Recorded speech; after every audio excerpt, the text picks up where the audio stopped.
Morning, everybody. This is Michael Savage. Glad you could be with me. Today, I'm going to do a post mortem on my own first solo television show in 25 years. Those of you who may have been following my career over the last quarter of a century, or is it now closer to a third of a century? Comment line is open.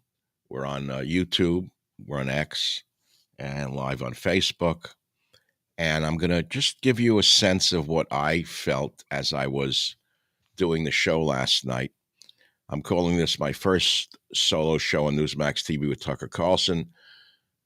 He's a great guy. He came across as he really is. He's extremely intelligent, well-read, knowledgeable, and all-around literate human being. He was just great. So I really enjoyed the show. Now, watching it was very intriguing to me. Now, I've been on TV before. Don't get me wrong. I'm on Newsmax for 5 years as a guest on Carl Higbie, great show. Rob Schmidt, great show, and some other shows. Lydia on the weekend is a wonderful person. And I've been sort of a guy who just goes on Newsmax TV shows, and I've really enjoyed it. So now I had my first show, my own solo.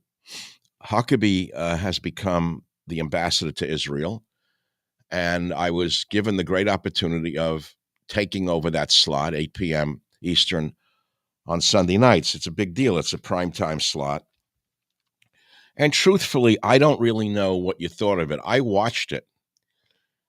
And what you're going to be interested in learning from this 3 to 5 minute YouTube broadcast today or on X, wherever you're listening to me, is that there was much of that interview that did not make it to the air for a number of reasons, which I can't describe to you. But every word of the actual interview with Tucker will be heard tomorrow, Tuesday, on my podcast, the Savage Nation podcast. There were things that went out for technical reasons and other reasons that were very important. And I think you're going to be very surprised to hear the whole interview, the unexpurgated interview. So I was watching it last night as though I was a viewer, and I had certain impressions. The opening that they created for me at Newsmax was so thrilling with the heavy metal music. They have a library, and about a month ago, we listened to a lot of songs, and I said, we got to open with heavy metal to create continuity.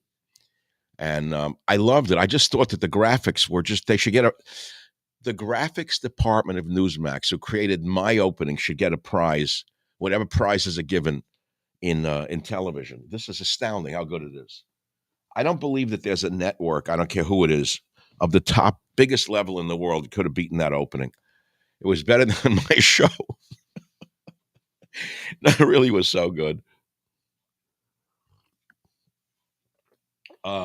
Was everything perfect? No, there are a few things here and there that we're going to tweak and make better next time. But it was good. It was very good. What did I want to say to you?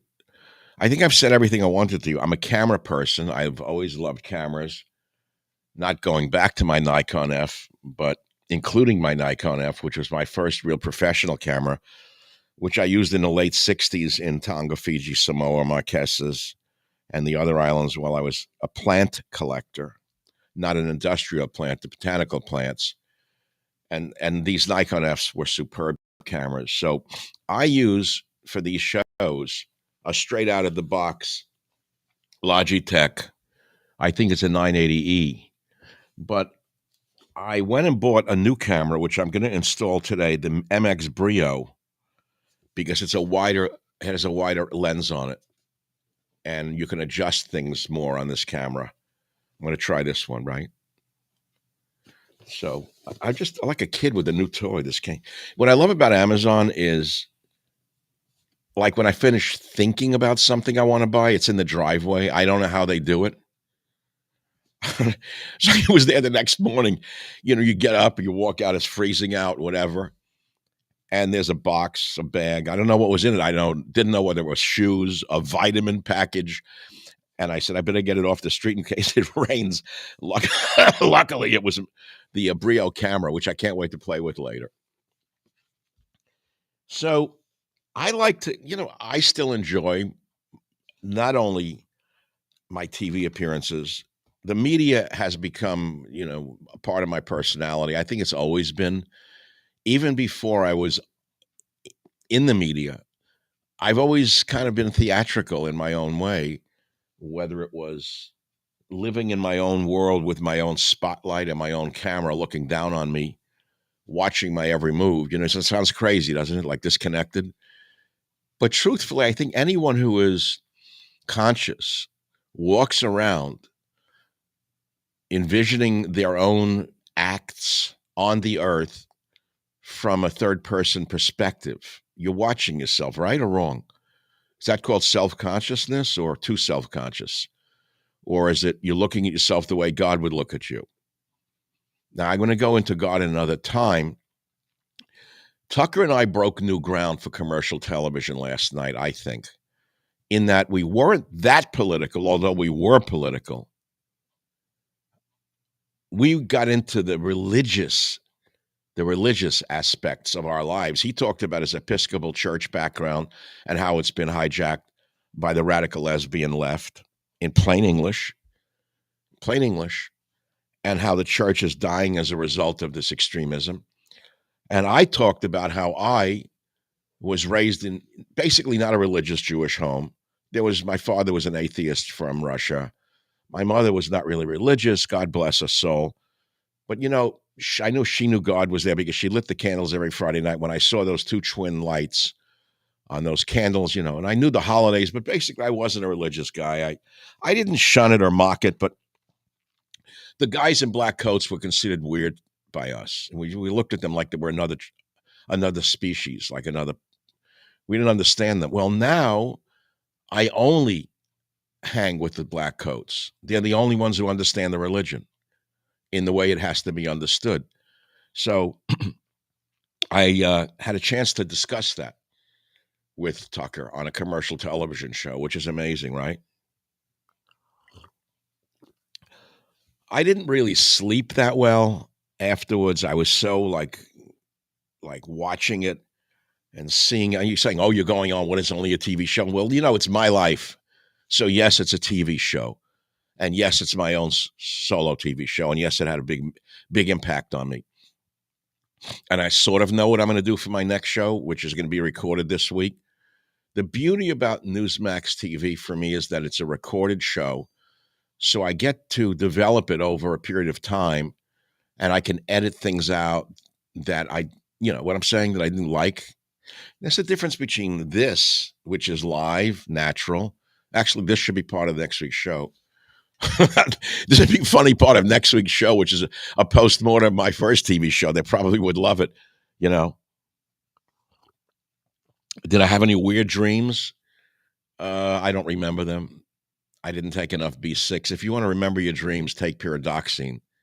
If you really want to remember vivid dreams in Technicolor, take a lot of pyridoxine, and you may be quite surprised what your subconscious is thinking about while you think you're sleeping.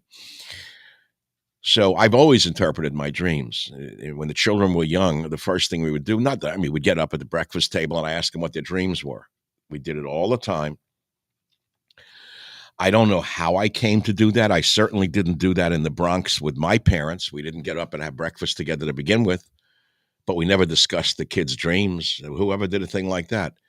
But I spent enough time in islands with enough interesting people from other cultures to understand how important dreams are. But before that, I read Memories, Dreams, and Reflections by Jung, and I read all of Freud. I read all of Jung. I read all of Engels when I was 18, 19 years old. I've always been introspective. I've always been very heavily into psychiatry and psychology, if you want to call it that. So what goes on inside under the iceberg is what's important to me, right? And I don't remember my dreams last night. They weren't particularly troubled, but I was reluctant to get out of bed today because I know I have to start the wheel again, the next week's show. I know what I'm going to do. I can give you a preview of what it is, but what's the point? I'd rather you watch next week. I have so many different ideas. I'll give you a hint. I'm going to actually talk about the birth of the savage nation. some 30 odd years ago, 1994. Maybe it began earlier than that. And I'm going to go all the way back to my first best-selling book, which you may remember from 2002. Remember this picture? My son, Russ, took it. I was on the back of a boat. A friend of ours had a birthday party on the back of a charter boat. And he has such a great eye, as Trump would call him, my genius son. And he just snapped this picture, which has become iconic. Everything was perfect about that picture. You see the little light in the eye, in the sunglasses, the Golden Gate Bridge as the cross, perfect framing. Everything worked out. But the book, I looked at the book and I said, is this book still relevant? And why am I going to talk about it? It's important to talk about your own work if your own work has relevance. Say, oh, you're blowing your own horn, you're a braggart. I'm sure there's a little of that in it. But if I don't talk about my own work, who will? You? Now, remember, this was published in 2002. I'm going to read you some chapter titles, and then I'm going to go into them on my next TV show, I think, for a 5-minute segment. Chapter 1, From the Bronx to Broadcasting. Okay, that's a little autobiographical, but listen to Chapter 2, Diversity is Perversity, 22 years ago. America, From the Melting Pot to the Chamber Pot. Really, Michael? Rats versus eagles. Does that make sense to you? We're the eagles and the Dems are the rats. Chapter 5, Christophobia in Praise of Christianity. 6, Trickle-down immorality. 7, Immigrants and Epidemics. TB anyone? Now remember, when I wrote this, nobody was writing about it. Chapter 8, Dancing on the Cultural Abyss. Red diaper doper babies rule. And 9, Crimes of the Democrats. So I'm going to go into some of that, I think, in my next TV show to show you the background on the birth of the Savage Nation. And I have other things I want to talk about. I'm going to talk about the beginnings of the Paul Revere Society. Any of you were at the events at the Marin Civic Center, the Oakland Airport Hilton, and my son Russ and Mrs. Savage were instrumental in those Paul Revere Society events. They were instrumental in the beginning of all of it. We were pre-MAGA. We predated MAGA. The Paul Revere Society was the prototype for the MAGA movement. And what you should understand is that I coined a phrase called the compassionate conservative when I started in radio. George Bush lifted that and used it without attribution. I understood what was going on even then amongst Republicans. Concord Pavilion, I was there with the Cadillac. That was a great one.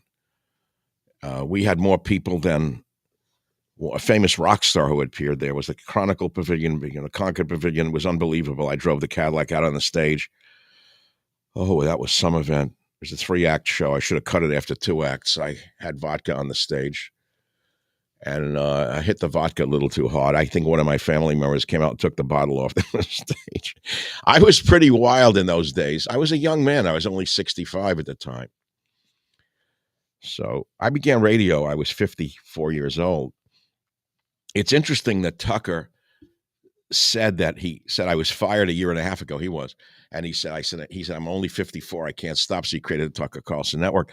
And I thought how coincidental that I began radio at 54. Life begins when you begin it, my friends.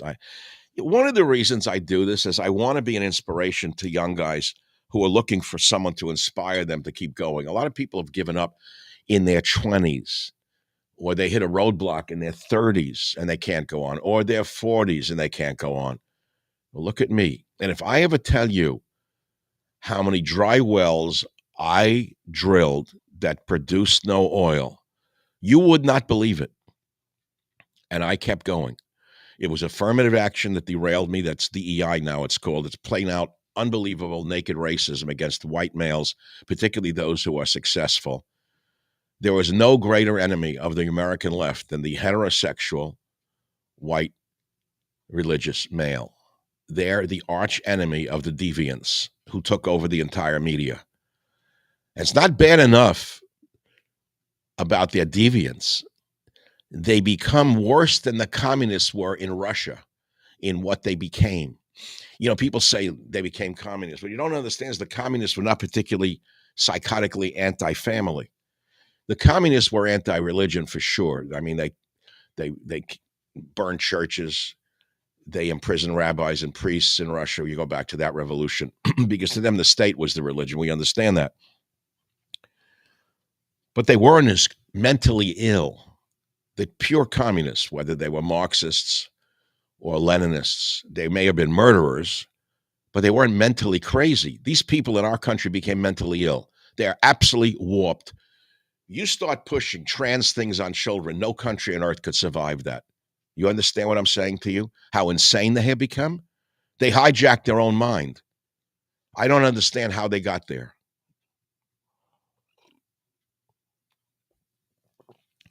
So I think I've said what I want to say. I'm glad you listened. If you want to hear the entire interview with Tucker Carlson, you can hear it tomorrow on the Savage Nation podcast, where all the great podcasts are heard. And as I said, I have hundreds of thousands of downloads a week. We had 20 some odd million downloads last year. It's a really good podcast. And everything that got taken out or had to be dropped out or didn't get on air or may get on air one day is in that podcast. You're not going to want to miss it. Next week's guest is going to be a shorter interview. I'll tell you right now. One thing I learned from the Tucker interview is, sure, it was Tucker, so I kept it going as long as I could. He's too big a giant. He is so nice. We've been texting back and forth. I'm not going to read what he says, but he's a very humble guy. He's as nice as he looks as a person. It's very easy to misinterpret people you don't know. It's like misinterpreting Trump. It's like I told the story last night of the hot dog story on the Air Force One. Would you like mustard or ketchup? That tells you more about him. Do you think Joe Biden would have leaned over to a guest over the Oval Office desk and said, would you like mustard or ketchup to anyone? No. I don't think Joe Biden, well, let's forget Joe Biden.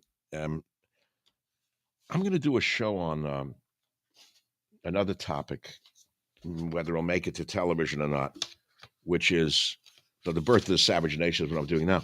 But I want to do one on Trump's enemies list, because I noticed that the New York Times last week wrote an article. I could add a few to them. A list of those who could be in line for Trump's retribution, New York Times, Michael S. Schmidt, Michael Cullen. It came out last week. The list is pretty good, but I'd add a few names to it. A list of those who could be in line for Trump's retribution. That's going to be a heck of a show, along with the birth of the Savage Nation and a very special guest next weekend. With God's will and your listenership, you shall listen to the Savage Nation podcast. And you'll listen to, well, I'm on the Higbee show today, Higbee had the biggest numbers last week on Newsmax. Carl, the ex-Navy SEAL. I guess they're always a Navy SEAL. What does a guy wear, a size 70 suit? He is a big guy. I guess I'm rolling those logs. Carl and I get along great. Something horrible happened to me this weekend that freaked me out. I got to tell you the truth. I don't even know what night it was. It just shook me to my core. Shall I tell you the story? No? Yes? So I live in a community, and I'm not particularly friendly with people here. I live my own. Everyone lives in their own world. It's a waterfront community, and I go to have a crab feed the other night. I don't eat crab. Actually, I despise crab. It's not the kosher thing. I don't like crab. I eat shrimp. I eat other things from the sea. I don't eat crab. I don't like it. They have a metallic taste. I mean, they're bottom feeders, and they pick up the antimony, the mercury, and the lead. They're toxic. They're poison. So I go to have a clubhouse. I don't go there much. I'm a member. Some really nice people. Most of them are psycho libs from hell. And I figure they leave me alone. I leave them alone. I ride my bike here. They leave me alone. No one bothers me. So I go there, and a couple of people I know real well that I like. I don't see them much. One of them is a friend named Rick. Here's a picture of Rick. Great guy, a war hero. That's Rick. That's me at the event. Something happened, I'm going to tell you. I hope he's well today. I love Rick. Great man. Rick flew 303 combat missions over Vietnam in Phantoms F-4s. So, I mean, I always admired fighter pilots. To me, the tip of the spear. So Rick flew the F-4, 303 missions. There's a lot more to the story. I can't go into it right now. So I'm there. He comes over. I go to him, and the bar was full. I couldn't even get near the bar, but he's a huge guy. I don't know how he fit in a fighter plane. I said, "Could you order me a vodka? I can't even get near the bar." So he orders.